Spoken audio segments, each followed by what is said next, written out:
Hello, I'm Ellen Myers. I've been a member of Central Christian Church for 20 plus years, and so today you are going to hear some things that happened to me in my life. Of course, the most important one was when I became a Christian and I came out of atheism.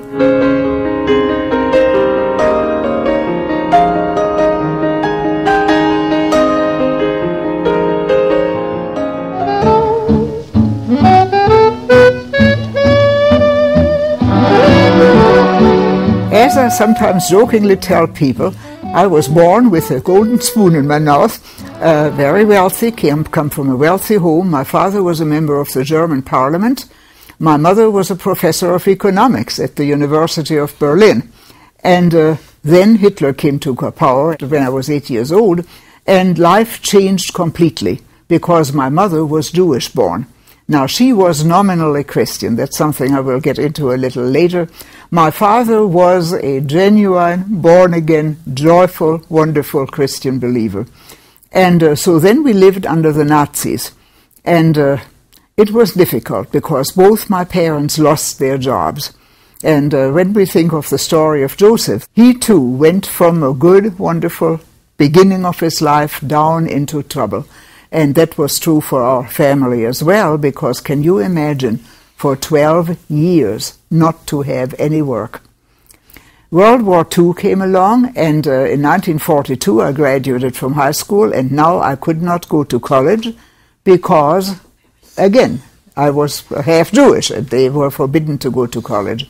So I received a job as interpreter for a German factory. And that was a highly interesting time as well, because we had many foreign workers. Sometimes it was dangerous, because especially with the Russian workers, the German, and the Nazis in particular, looked for people that were communist commissars or officials of the Communist Party, whom they would have killed. And I was able on a number of occasions to kind of hide that, because I knew what would happen to the people. Oh, we don't have that person, because it was spelled differently in the German alphabet, and I got away with that. And then World War II was over, and I was of an age where now you date young men. And so I began to date a man that was an official of the American military government. His name was Kenneth Lucian Myers. We eventually got married and came to America.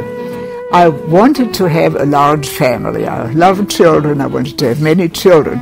So we had one after the other, about every 18 months or so, we'd have another baby. And very quickly we had our six first children.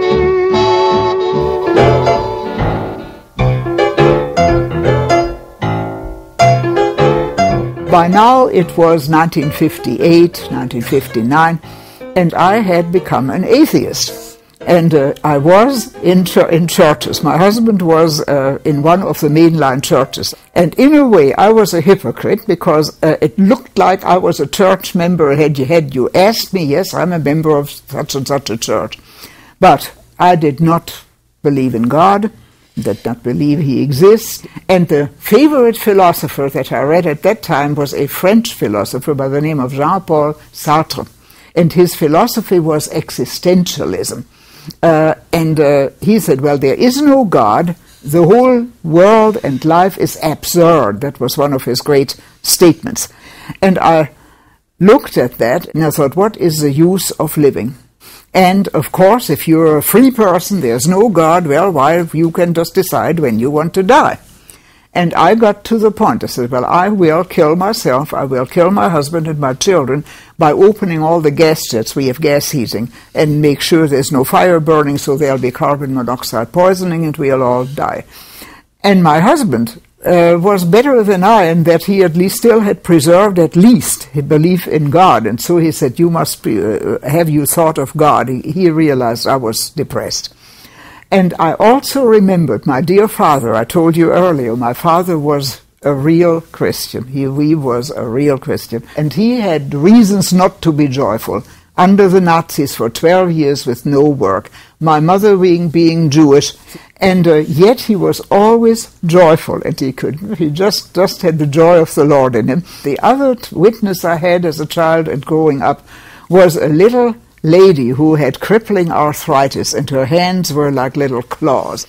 And one time I asked her, well, how can you always be so cheerful? And she looked at me, and this was in her room, and she had this picture of Jesus in her room, and she pointed, and all the pointing she could do was just like a little claw, and she said, he does it, meaning he gave her all the joy that she had. And I thought, well, it's nice if you can believe that. And in my arrogance, I said, but I am smarter. And so I did not come to the Lord at that time. But now it was my moment of crisis. And I remembered that.